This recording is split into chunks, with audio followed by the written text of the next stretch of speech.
सबसे पहले good morning बच्चों, क्योंकि मुझे उम्मीद है कि आप मेरी वीडियो को कल सुबह में ही देखेंगे और यह मेरा प्रथम प्रयास है। मैं पहली बार जो है ऑनलाइन के माध्यम से वीडियो बना रहा हूं, तो इसमें बहुत सारी दुविधाएं त्रुटि हो सकती हैं। खैर जो भी हो, टेक्निकल इश्यू हो सकती है। जैसे हो सकता है आवाज़ में प्रॉब्लम हो, आपको जैसे हम समझाएंगे तो आपको देखने में दिक्कत हो, इस प्रकार की छोटी मोटी प्रॉब्लम आ सकती है। खैर जो भी हो, आप लोग कमेंट में जवाब दीजिएगा, जिससे हम इन गलतियों को सुधारने का प्रयास करें और लगातार आए दिन भी जितने आगामी दिन में जो है हम लोग इसी तरह से कुछ न कुछ नए नए चीज़ों को ऑनलाइन के माध्यम से आपको बताते रहेंगे, क्योंकि हमारे पास और आपके पास भी समय की अभाव है। तो इन समय को बचाते हुए हमने सोचा क्यों ना इस ऑनलाइन का उपयोग किया जाए। देखिए, आज का जो विशेष डिस्कशन, ये विशेष बात यह है कि आज जो है हिंदी नॉन हिंदी का जो ऑब्जेक्टिव का परीक्षा लिया गया था, जिसमें बच्चों का कहना था कि हिंदी से सर और भी व्याकरण पाठ से बहुत सारे कठिन प्रश्न को लिया गया है। तो मैंने सोचा क्यों ना उन सभी कठिन प्रश्नों को जो है ऑनलाइन के माध्यम से डिस्कशन किया जाए और एकदम बेहतर तरीक़ा से किया जाए। और मेरा प्रयास रहेगा कि मैं चारों ऑप्शन को डिफाइन करूं, जिससे आपको समझने में बहुत ज़्यादा सुविधा होगी और अपने ज्ञान को और ज़्यादा से ज़्यादा डेवलप कर पाइएगा। चलिए हम लोग शुरुआत करते हैं बिना समय को गंवाए हुए, क्योंकि समय चलिए देखिए, आज के टेस्ट का जो है पहला क्वेश्चन था, ठीक है। पहला क्वेश्चन था कि हिंदी भाषा किस लिपि में लिखी जाती है। तो आपको भली भांति पता है कि हिंदी भाषा हो गया, उसके बाद जो है नेपाली भाषा हो गया, उसके बाद जो है संस्कृत हो गया। इन सभी भाषाओं को जो है देवनागरी लिपि में लिखा जाता है। उसके बाद आपको भली भांति पता होगा कि जो रोमन लिपि है, तो रोमन लिपि में किस भाषा को लिखता है, अंग्रेजी भाषा को जो है रोमन लिपि में लिखी जाती है। उसके बाद जो है फारसी किस भाषा की लिपि है, तो उर्दू भाषा की लिपि फारसी है। उसके बाद जो गुरुमुखी पंजाबी भाषा की लिपि जो है क्या है, तो गुरुमुखी है।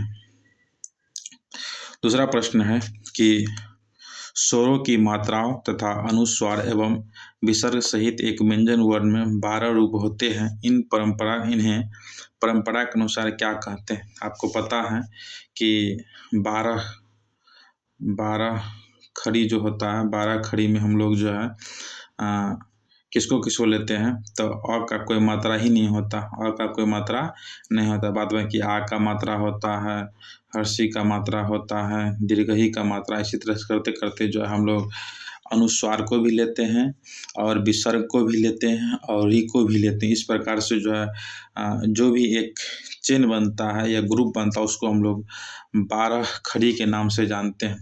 क्योंकि प्रश्न कर रहा है कि स्वरों की मात्रा तथा अनुस्वार और विसर्ग सहित, मतलब विसर्ग को लेना है, छोड़ना नहीं। अगर विसर्ग रहित रहता तो विसर्ग को हम छोड़ देते, लेकिन विसर्ग सहित का बात करें, मतलब कि विसर्ग भी आएगा। और जब विसर्ग, अनुस्वार और स्वर की मात्रा आती, टोटल चीज़ आती है, तो किसका निर्माण करती है, तो 12 खड़ी का निर्माण करती है। आगे बढ़ते हम लोग। कहता है कि स और र में कौन सा वर्ण बनता है, ठीक है। मतलब कि हालांकि यहाँ पे टाइपिंग मिस्टेक है, स हलंत होता, स हलंत और र के मिलने से कौन सा वर्ण बनता है, तो सर बनता है। चलिए इससे अधिक जानकारी के लिए आपको और कुछ चीज़ बता देंगे, जैसे कि आपको पता होनी चाहिए कि त हलंत जोड़ र से बनता है तरह। उसके बाद जो है ज हलंत जोड़ यहाँ से बनता है ज्ञा, ठीक ना। उसके बाद अक्षर हो ये गया, ठीक ना। चलिए इसके बाद हम लोग आगे बढ़ते हैं। उसके 4 नंबर प्रश्न कर रहा है हुआ कि यदि तत्सम शब्दों में स हो तो उसके तद्भव शब्दों में स के स्थान पर क्या होता है। देखिए, जब हम तत्सम और तद्भव शब्दों की पहचान बता रहे थे, तो उसमें एक चीज़ लिखाए होंगे आपको कि तत्सम का जो शब्द होता है, तत्सम अगर तालब स होता है तो उसी का तद्भव रूप जो है, ठीक ना, दंत स में बदल जाता है। जैसे एक एग्जाम्पल के माध्यम से आपको बताना चाहते हैं। जैसे अगर हम लेते हैं यहाँ पे एग्जाम्पल लेते हैं सुस, क्या लेते हैं सुक्स। ये हमको पता है कि ये तत्सम का शब्द है। सुक्स क्या है? तत्सम का शब्द है। लेकिन इसी का जब हम तद्भव रूप बनाएंगे तो इस तालब स के जगह पे क्या हो जाता है? दंत स हो जाता है। तो वही प्रश्न कर रहा है कि तत्सम शब्द में तालब स हो तो उसके तद्भव रूप में क्या होगा? तो इसके तद्भव रूप में स के स्थान पे जो है दंत स हो जाता है, ठीक ना। जैसे सुस स था यहाँ पे, लेकिन इसके स्थान पे जो है तद्भव में क्या हो जाएगा? स हो जाएगा। और सुस का तद्भव रूप होता है सूखा। तो सूखा में देखिए दंत स आ गया ना, मतलब तालब स के बदले में क्या आया? दंत स आया। चलिए आगे हम लोग बढ़ते हैं।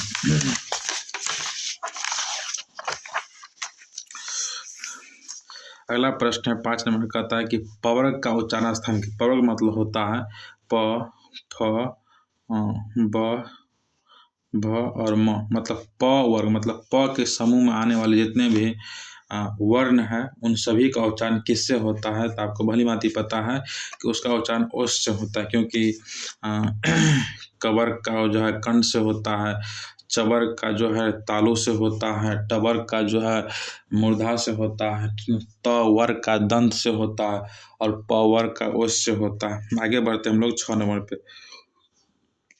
6 नंबर प्रश्न कहता है कि निम्न में से कौन पंचमाक्षर का एक वर्ण है? देखिए जितने भी वर्ग हैं, जैसे कवर्ग का सबसे अंतिम, पंचमा मतलब क्या हो? पंचम जो अक्षर मतलब सबसे अंतिम वाला अक्षर, जैसे कि क, ख, ग, घ, य। इसी प्रकार से च छ में ई आएगा, ट ठ में जो है न आएगा, त थ में ई वाला न आएगा, म। इन सभी को हम लोग क्या बोलते हैं? पंचमाक्षर बोलते हैं। इन सभी को क्या बोलते हैं हम लोग? पंचमाक्षर बोलते हैं। और इसको नासिक भी बोला जाता है। डिपेंड करता है कि ऑप्शन किस प्रकार से दे रहा है, ठीक है ना। इसमें पूछ रहा है कि निम्न में से कौन पंचमाक्षर का एक वर्ण है? तो म। कहता है अनुस्वार और विसर्ग न तो स्वर है न व्यंजन है, इसलिए इन दोनों ध्वनियों को क्या कहते हैं? तो अयोगवाह कहते हैं। इसमें तो कोनो झंझटे नहीं है, क्लियर है। कहता औ वर्ण का उच्चारण क्या? देखिए चाहे वो पूछे या औ पूछे, दोनों का उच्चारण किससे होता है? तो कंठ और ओष्ठ से होता है। कंठ जोड़ ओष्ठ से होता है, तो इन दोनों को मिला के बनता है कंठोष्ठ। क्या बनता है? कंठोष्ठ बनता है। चलिए आगे बढ़ते हैं हम लोग। कहता है बदाक्षर की अंतिम ध्वनि क्या होती है? तो एकदम जो है व्यंजन हो जाएगा, ठीक ना। इस पे हम जो है बदाक्षर और मुक्ताक्षर, ठीक ना, ये दो टॉपिक है, इसको हम डिटेल में कभी पढ़ाएंगे। वैसे आप जान ही लीजिए, जब भी बदाक्षर की बात होगी तो उसका अंतिम ध्वनि व्यंजन होगा और इसी का उल्टा होता है मुक्ताक्षर, ठीक है। मुक्ताक्षर जब भी आएगा तो इसका हो जाएगा स्वर। क्या हो जाएगा? स्वर। मुक्ताक्षर का पूछेगा अंतिम ध्वनि क्या है? तो स्वर होता है। और बदाक्षर का अंतिम ध्वनि क्या होता है? तो व्यंजन होता है। एक बात हमेशा रट लीजिए इसको, हालांकि इस पे हम क्लास लेंगे एक दिन। चलिए आगे बढ़ते हैं।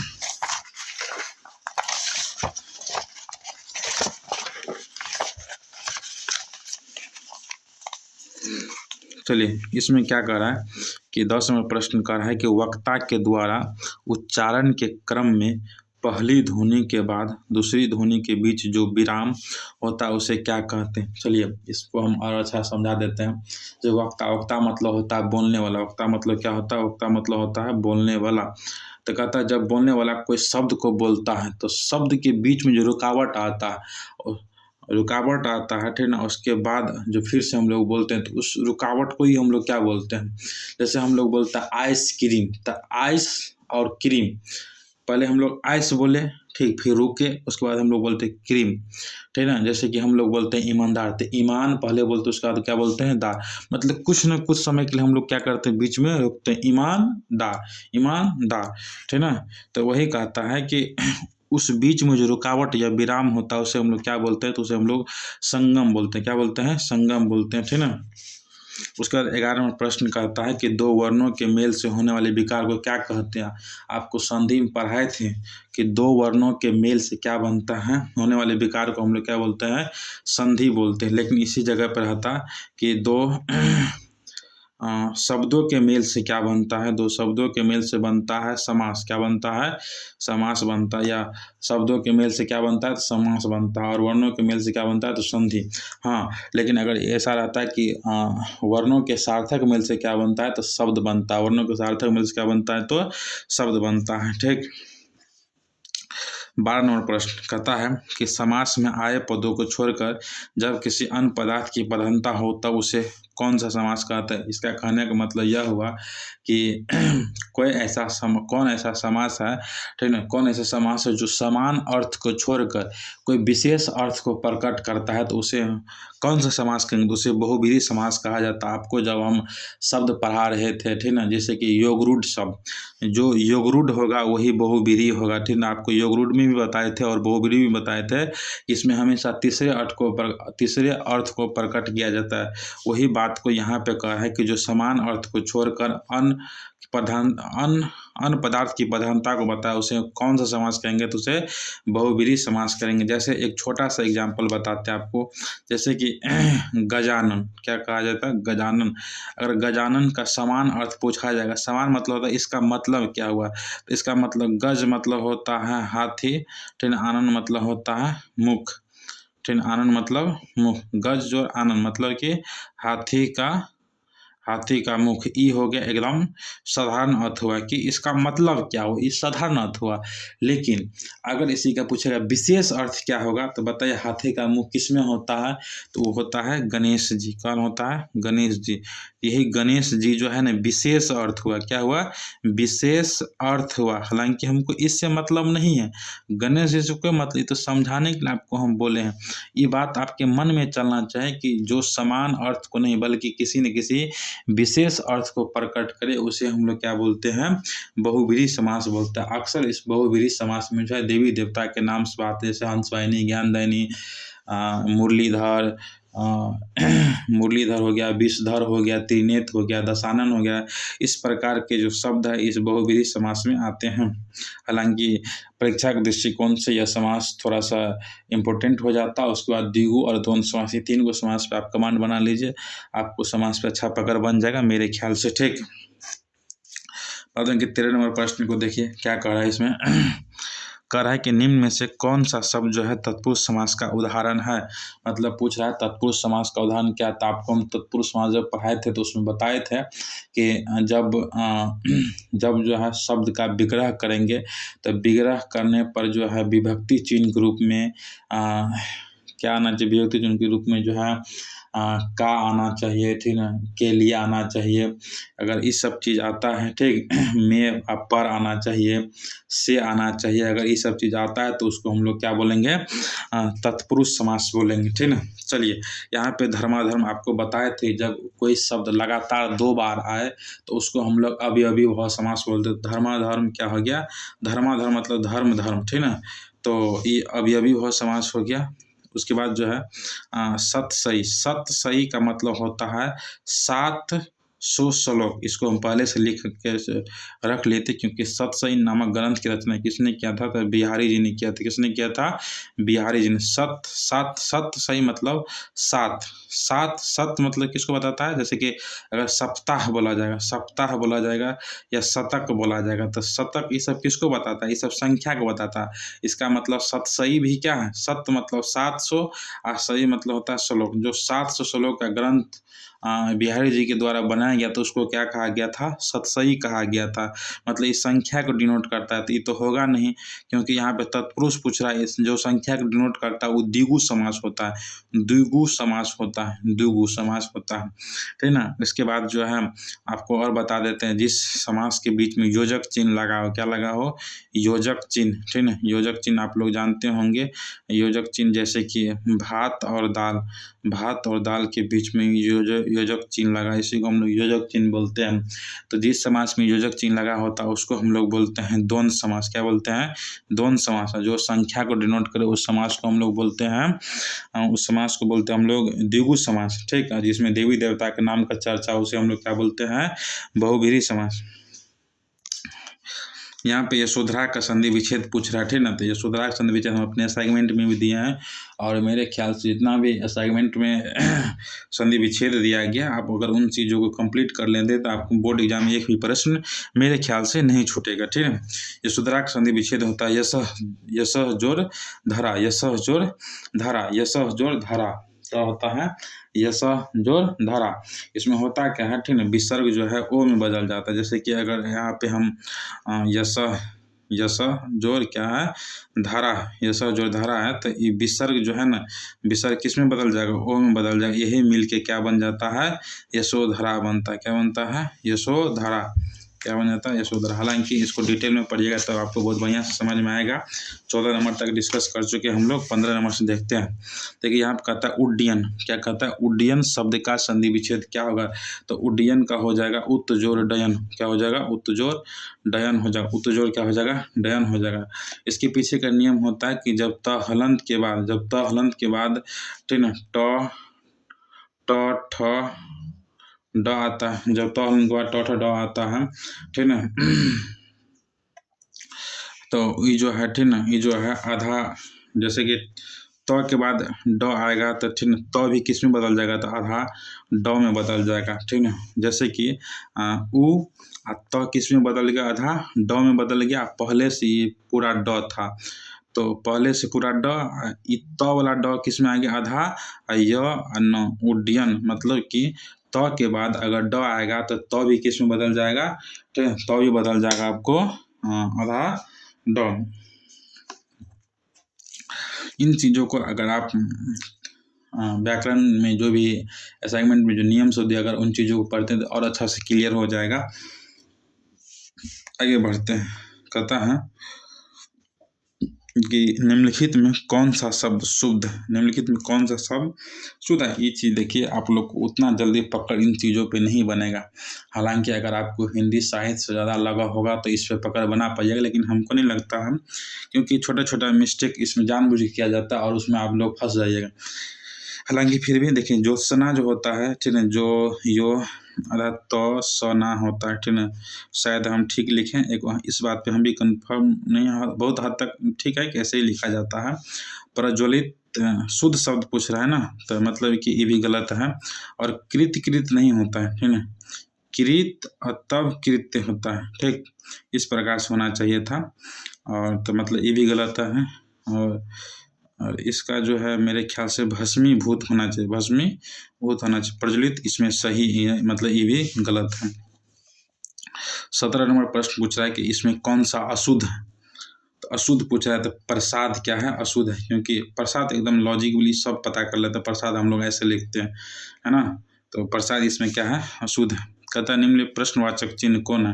तो प्रश्नवाचक चिन्ह यही होता है, और ये जहाँ पे लगा सी नंबर में लगा, सी नंबर हो जाएगा। कहता है दो विपरार्थक शब्दों के बीच कौन विराम चिन्ह लगाया जाता है? कहता है दो विपरार्थ मतलब दो विलोम शब्दों के बीच जो चिन्ह लगता है, ठीक, उसको कौन सा चिन्ह कहा जाता है? दोस्तों एगो बात पता होगा विद्यार्थी सब, आपको पता है कि लाभ का उल्टा क्या होता है? हानि। लाभ का उल्टा क्या होता है? हानि। तो लाभ का उल्टा हानि होता है। तो लाभ का उल्टा हानि मतलब लाभ का विलोम क्या हुआ? हानि। और इनके बीच जो योजक चिन्ह लगा, इसी को हम लोग बोलते हैं, सॉरी, इसके बीच जो चिन्ह लगा इसी को हम लोग क्या बोलते हैं? योजक चिन्ह बोलते हैं। क्या बोलते हैं? इसी प्रकार बहुत सारा एग्जाम्पल हो सकता है, इधर उधर हो सकता है, उसका जो है माता पिता हो सकता है, दिन रात हो सकता है, और उसके बीच में योजक चिन्ह लगता है, ठीक है। वही प्रश्न पूछ रहा है कि दो विलोम शब्दों के बीच कौन विराम चिन्ह लगाया जाता है? तो योजक विराम चिन्ह लगाया जाता है, ठीक है। कहता है कि रचना के आधार पर शब्द के कितने भेद होते हैं? ये क्वेश्चन बहुत ज़्यादा इंपॉर्टेंट है, बहुत बार बोर्ड एग्जाम में पूछा गया। रचना के आधार पर शब्द के 3 भेद होते हैं, तीनों का नाम लिख देते हैं, रूढ़, यौगिक और योग रूढ़। चलिए, हम लोग अभी तक 20 नंबर प्रश्न तक डिस्कशन कर चुके हैं, और ज़्यादा नहीं, मुश्किल से 45 प्रश्न तक ही हम लोग डिस्कशन करेंगे, क्योंकि व्याकरण का पार्ट वहीं तक है, और उससे आगे जो भी डाटा दिया गया किताब का, और किताब का आप लोग नॉर्मली आसानी से बना लेते हैं। चलिए,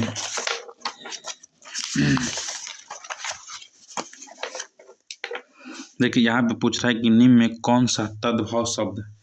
तद्भव शब्द सुलह नहीं है, ओठ नहीं है, कपूर नहीं है और कौड़ी क्या है, कौड़ी। हालांकि प्राचीन समय में जो है रुपया पैसा के रूप में सबसे रुपया का मुद्रा का जो सबसे छोटा रूप था वो क्या था, कौड़ी। आप सुने होंगे गाँव सब में कहा जाता है कि फुटल कौड़ी नहीं देवो, मतलब छोट रुपया का मतलब मुद्रा का सबसे छोटा रूप को क्या कहा जाता, कौड़ी, फुटल कौड़ी, ठीक ना।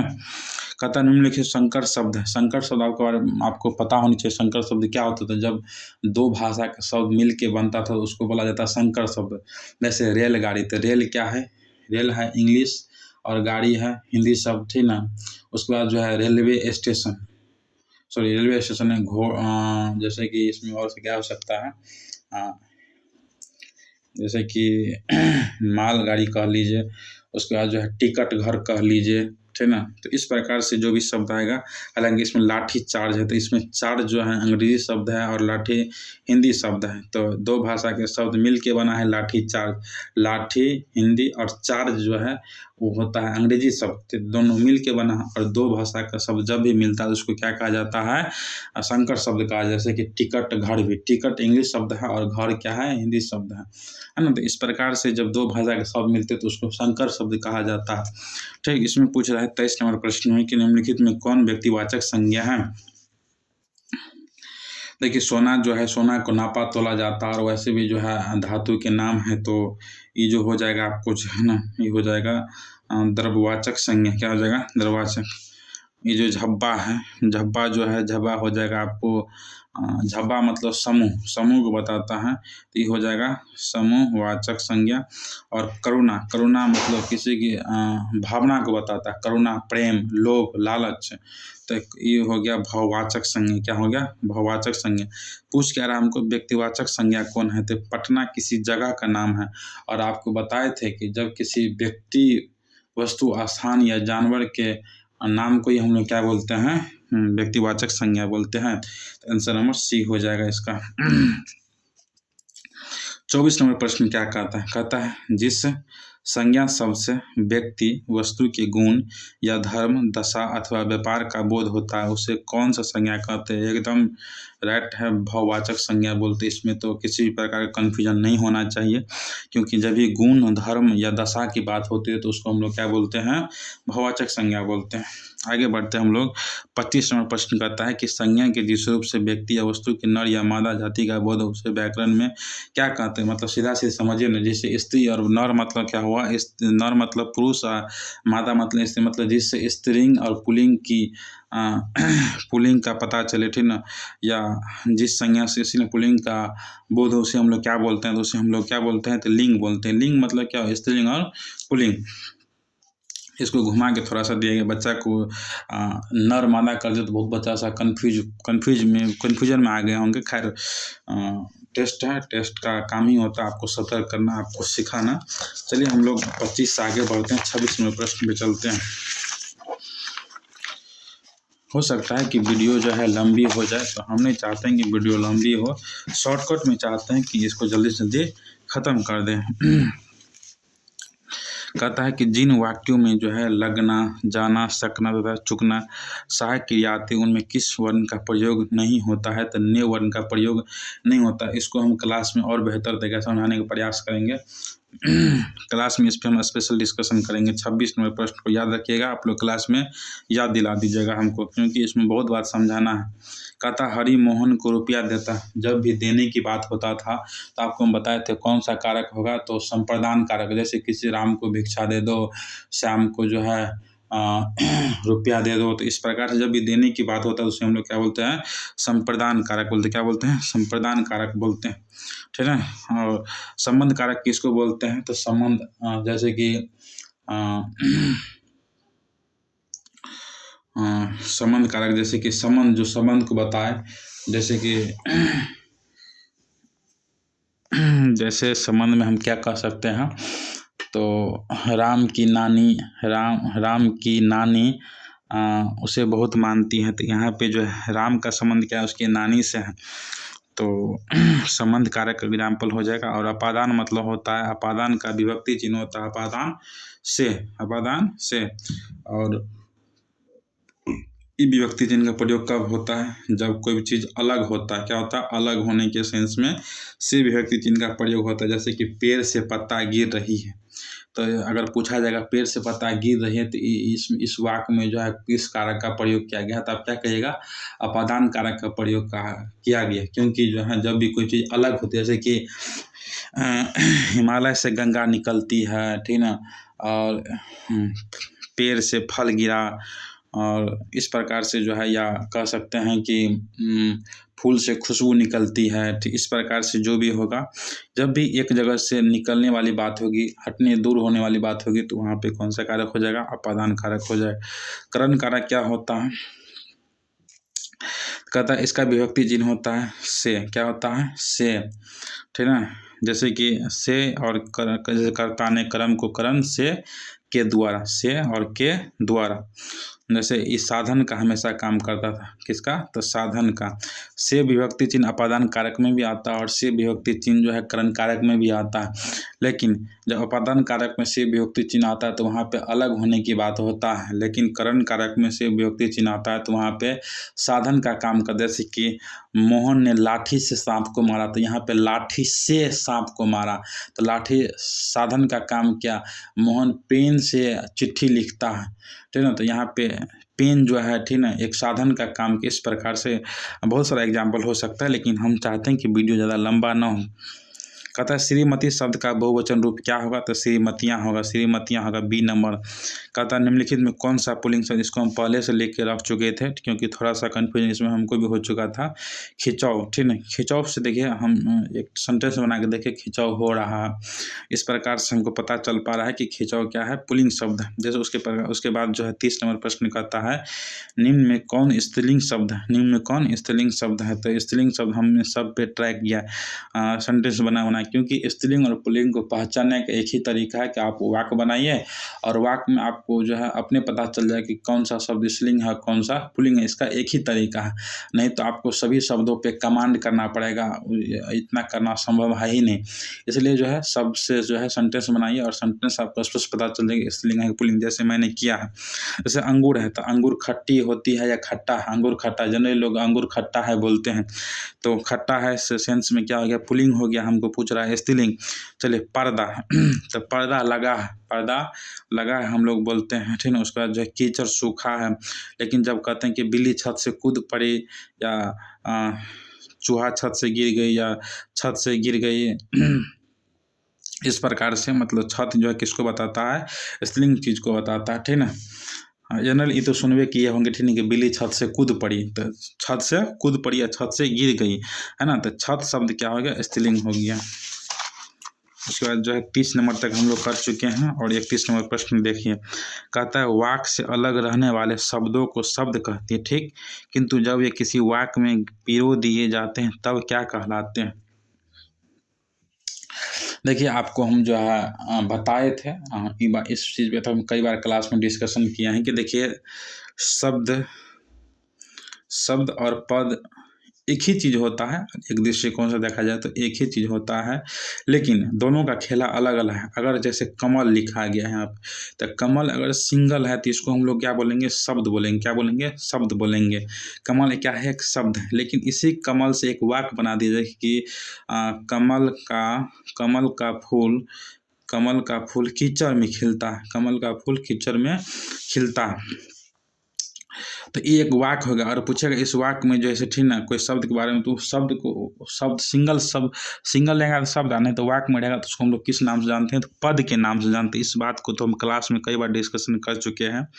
कहता है पुरुषवाचक सर्वनाम के उत्तम पुरुष में कौन आता है? तो देखिए पुरुषवाचक सर्वनाम जो है, ठीक ना, बोलने वाला, सुनने वाला, और जिसके बारे में बात किया जाए, ठीक ना, इन चीज़ों से संबंधित को हम लोग क्या बोलते हैं? पुरुषवाचक सर्वनाम बोलते हैं। पुरुषवाचक सर्वनाम 3 प्रकार के होते हैं। बोलने वाले को उत्तम पुरुषवाचक सर्वनाम, सुनने वाले को मध्यम पुरुषवाचक सर्वनाम, और जिसके बारे में बात किया जाए उसको हम लोग क्या बोलते हैं? अनपुरुषवाचक सर्वनाम बोलते हैं। अन या प्रथम पुरुषवाचक सर्वनाम बोलते हैं।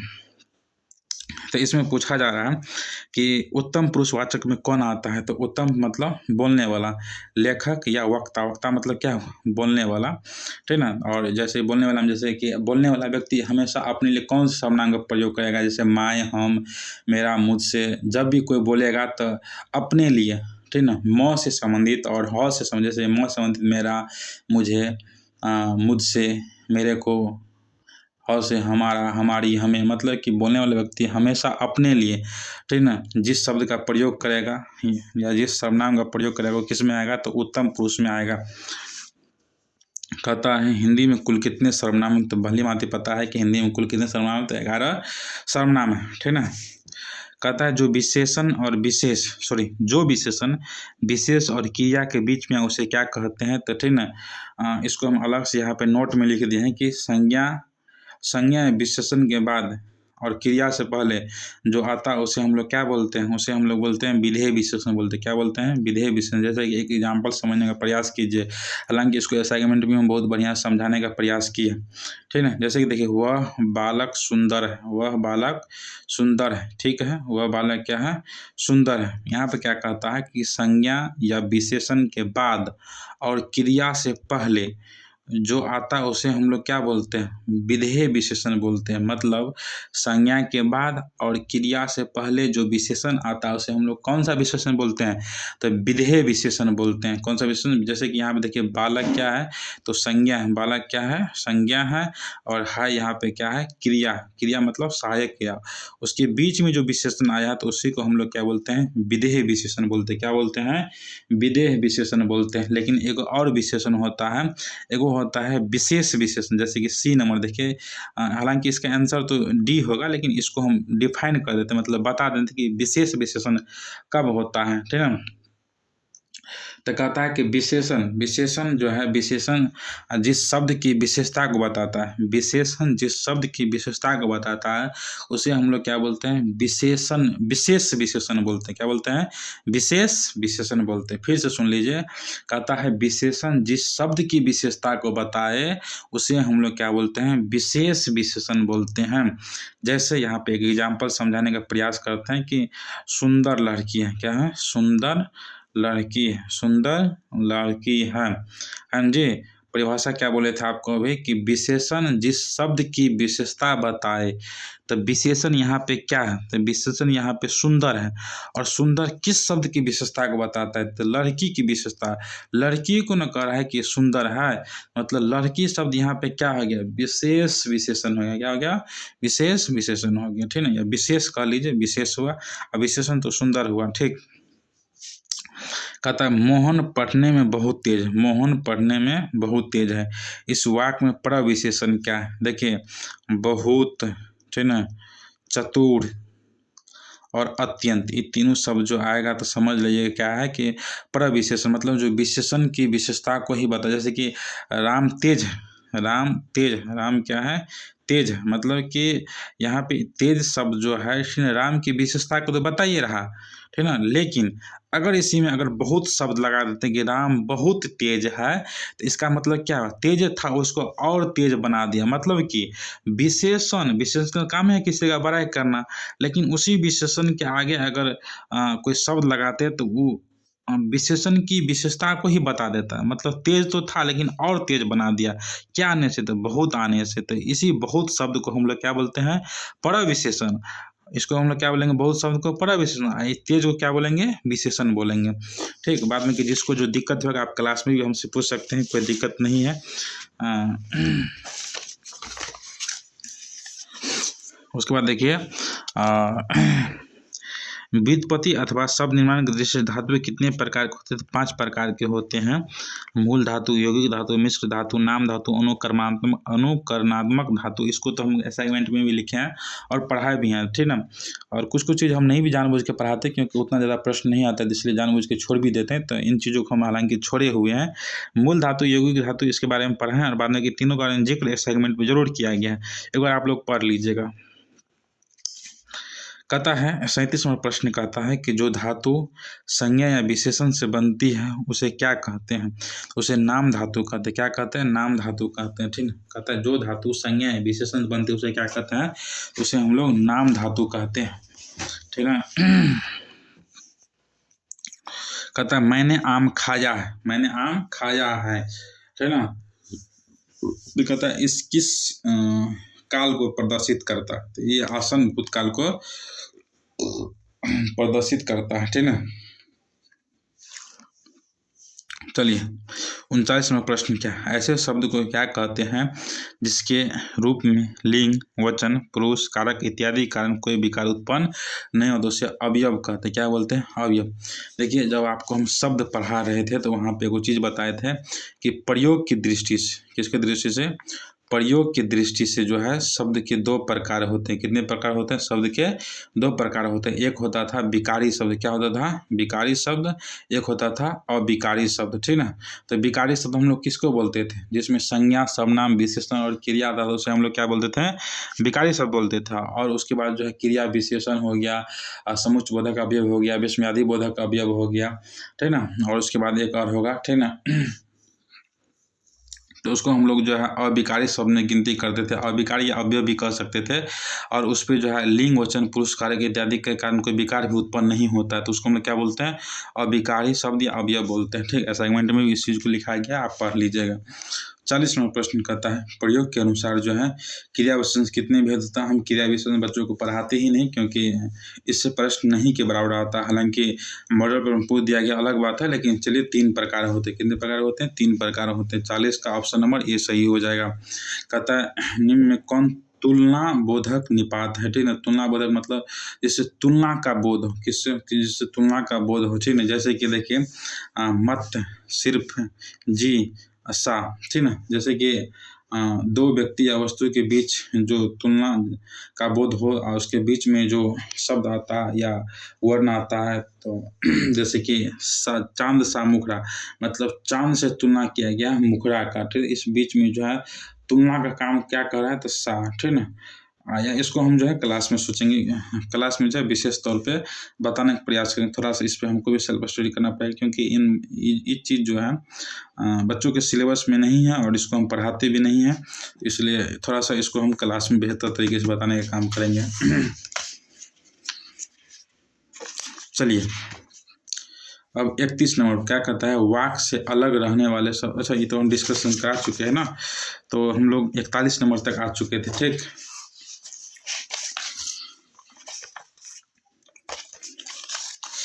41 के बाद जो है, ठीक है। चलिए 42 नंबर को देखते हैं। अब जो है मुश्किल से 5-6 को ऑब्जेक्टिव और होगा, उसके बाद जो है हम लोग इस वीडियो को ख़त्म कर देंगे। कहता है कि ऐसे शब्द जो दो शब्दों के मेल से बनते हैं, ठीक, और जिनके खंड सार्थक होते हैं, ठीक, और समान अर्थ के सूचक होते हैं, उन्हें क्या कहते हैं? तो यौगिक शब्द कहते हैं। आपको पढ़ाए थे कि यौगिक शब्द में क्या होता है कि शब्द के खंड अलग अलग होते हैं और अलग अलग खंड का भी क्या होता है? अर्थ होता है, लेकिन कोई विशेष अर्थ को प्रकट नहीं करता है। जैसे हम एक छोटा सा एग्जाम्पल लेते हैं, जैसे पाठशाला लेते हैं। क्या लेते हैं? पाठशाला। क्या लेते हैं? पाठशाला शब्द, ठीक है। तो ये पाठशाला शब्द को जब हम तोड़ेंगे तो 2 भाग में टूटेगा, पाठ और शाला। क्या होगा? पाठ जोड़ शाला, ठीक ना। और देखिए पाठ का भी अर्थ होता है, पाठ मतलब हम कह सकते हैं पाठ मतलब कह सकते हैं, ठीक ना, अध्ययन, ठीक है। और शाला मतलब घर, जिस घर में अध्ययन किया जाता है उसको हम लोग क्या बोलते हैं? पाठशाला। या इसको हम एक और एग्जाम्पल लेते हैं, हिम जोड़ आले। क्या लेते हैं? हिम जोड़ आले। तो हिम मतलब क्या होता है? बर्फ। हिम मतलब क्या होता है? बर्फ। आले मतलब क्या होता है? घर। तो जहाँ पे बर्फ जमा हो, ठीक ना, जहाँ पे आले मतलब घर या जगह भी कह सकते हैं। तो जहाँ पे बर्फ का जगह हो, ठीक, उसको हम लोग क्या बोलते हैं? हिमालय बोलते हैं। मतलब कि यौगिक शब्द का परिभाषा कहता है कि यौगिक शब्द वैसे शब्द होते हैं जब शब्द का टुकड़ा किया जाता है तो टुकड़ा किए हुए शब्द का अर्थ निकले, ठीक ना, उसे हम लोग क्या बोलते हैं? यौगिक शब्द। लेकिन कोई विशेष अर्थ प्रकट नहीं करता। रूट शब्द क्या होता है? तो रूट शब्द का परिभाषा कहता है कि जब हम शब्द का विग्रह करते हैं या तोड़ते हैं तो अलग हुए शब्द का कोई अर्थ न निकले, उसे हम लोग रूट शब्द कहते हैं। जैसे कि अगर घर है तो घर को दो भाग में तोड़ेंगे तो घ और जोड़ र बनता है। यहाँ पे घ का कोई अर्थ नहीं है और र का भी कोई अर्थ नहीं, तो इसी को हम लोग क्या बोलेंगे? रूट शब्द।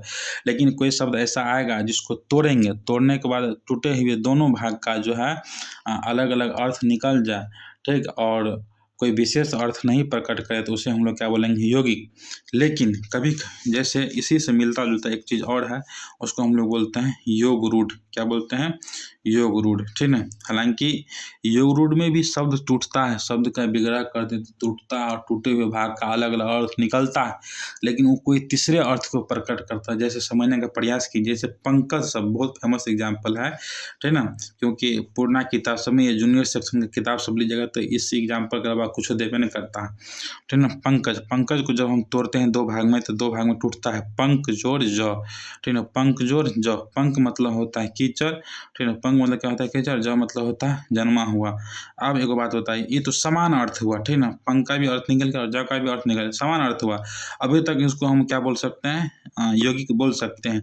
लेकिन एक बात बताइए, ठीक ना, कीचड़ में जन्मने वाला कौन होता है? तो वो होता है कमल। क्या होता है? कमल फूल, ठीक ना। तो यही हो गया विशेष अर्थ। यही क्या हो गया? विशेष अर्थ। तो इसको नहीं, इस पंकज शब्द को जो है हम लोग क्या बोलेंगे? तो योगरूट शब्द बोलेंगे, ठीक। समझने के लिए जो है कोई तीसरा अर्थ प्रकट करता है, जैसे गजानन होता है। इस प्रकार से बहुत सारा एग्जाम्पल हो सकता है, लेकिन हम नहीं चाहते वीडियो लंबा हो। तो ये आक्रमण शब्द में उपसर्ग क्या है? उपसर्ग मतलब होता है ऊपर से, किसी शब्द के ऊपर से जो लगता है ना उसे क्या कहा जाता है? उपसर्ग। ऊपर मतलब आगे से जो लगता है। जैसे कि आक्रमण में जो है आ क्या हो जाएगा, ठीक ना, आ क्या हो जाएगा? उपसर्ग हो जाएगा।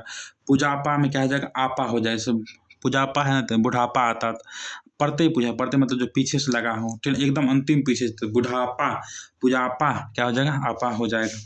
कहता निम्न में से कौन सरल वाक्य, ठीक है, तो सरल वाक्य इसका हो जाएगा अस्वस्थ रहने के कारण जो है वो परीक्षा में सफल ना हो सका, ठीक ना। इस प्रकार से हालांकि वाक्य से प्रश्न पूछता है लेकिन बहुत कम मार्क में पूछता है, इसलिए हम वाक्य भी बच्चों को नहीं पढ़ाएं, तो इस पर ज़्यादा डिस्कस करें कोई फायदा ही नहीं होगा। चलिए यहाँ पे 46 नंबर प्रश्न क्या कहता है? निम्नलिखित में कौन सा शुद्ध वाक्य? तो यहाँ पे गौर समझने का प्रयास कीजिएगा। कहता है कि हमारे यहाँ तरुण और नवयुवकों की शिक्षा का अच्छा प्रबंध है। देखिए तरुण, तरुण मतलब ही युवा होता है, आप सर्च मार के देखिएगा, ठीक ना। और यहाँ पे नवयुवक का प्रयोग कर ही दिया गया, मतलब कि एक ही शब्द का दो बार प्रयोग किया गया है, ठीक ना। हमारे यहाँ तरुण और नवयुवक, तरुण मतलब युवा और नवयुवक मतलब भी वही चीज़ होता है। इस वजह से जो है यह वाक्य हो गया शुद्ध नहीं हुआ, ठीक है, अशुद्ध हो गया, ठीक। उसके बाद कहता है पशुओं का झुंड चारों ओर पानी की चाह में घूम रहा था। चाह की, चाह मतलब क्या होता है? इच्छा। इच्छा का जब वर्ग ये कहता है, ठीक ना, कि खोज या तलाश में घूम रहा था तो बेहतर होता, ठीक ना। और उसके बाद जो कहता है कि भारतीयों को चाहिए कि अपने बच्चों को बताएं कि भारत हमारा है। भारत हमारा की जगह पर अगर ये कहा जाता कि भारत अपना है, मतलब भारतीयों को चाहिए कि वे अपने बच्चों को, मतलब भारतीय लोग अपने बच्चों को बताएं कि भारत क्या है? अपना है, हमारा नहीं अपना है, ठीक ना। तो ये बेहतर होता है, या उनका है तो और बेहतर होता है, ठीक ना। हालांकि इस वजह से जो है ये वाक्य हमको हद तक सही लगता है, लेकिन ठीक पूर्ण रूप से सही नहीं है। सी नंबर जो है, यह कविता अनेक भावों को प्रकट करते, यह एकदम बिल्कुल सही है। मतलब 46 का सी नंबर एकदम सही है। बस 2 मिनट और रुक जाइए आप लोग, ठीक ना। कहता है कि समुद्र शब्द का पर्यायवाची शब्द क्या है? तो समुद्र का अर्नब हो जाएगा। ये सब चीज़ में समय लगाने से कोई फायदा नहीं है। कहता है कृष्ण शब्द का विपरीत, हाँ चलिए इसको हम डिस्कस देखिए। कृष्ण जो है मुख्य रूप से कृष्ण जो काला को बताता है, और कृष्ण पक्ष होता है जी, कृष्ण पक्ष बोलता है ना लोग, तो कृष्ण का क्या होता है? शुक्ल पक्ष। क्या होता है? शुक्ल पक्ष है। कृष्ण काला को बताता है और शुक्ल जो है सफ़ेद को बताता है। इस वजह से जो है एक दूसरे के क्या है? विपरीत है। चलिए कहता है जो नभ में चलता है उसे क्या कहते हैं? ठीक है, अनेक शब्दों का एक शब्द है नभ। नभ मतलब क्या होता है? आकाश। और चलना मतलब चलने वाला, ठीक है, जो आकाश में चलता है उसको क्या कहते हैं? नभचर को बोला जाता है। क्या बोला जाता है? नभचर। नभ मतलब आकाश, चर मतलब चलने वाला, जैसे कि हवाई जहाज, पक्षी, ये सब हो गया, ठीक है। और इसी नवचर को ही जो खेचर खेचर भी बोला जाता है, जो हवा में विचरण करता है, तो इसका 49 का क्या हो जाएगा, सी हो जाएगा, ठीक ना। कहता है आंखें मुंदा मुहावरे का अर्थ क्या है। वैसे मुख्य रूप से इसका तो है नज़र बचाना होगा, और इसका मर जाना भी हमने सर्च किया तो दिखा रहा है, तो दोनों सेंस में इसका यूज हो सकता है बाद में कि ज़्यादा डिस्कशन करने पर जो भी हो, लेकिन दोनों होगा, मर जाना भी होगा, नज़र बचाना। बेहद कौन होगा, ज़्यादा रेशियो में कहा जाए कि कौन से हो जाएगा, तो नज़र बचाना सही होगा।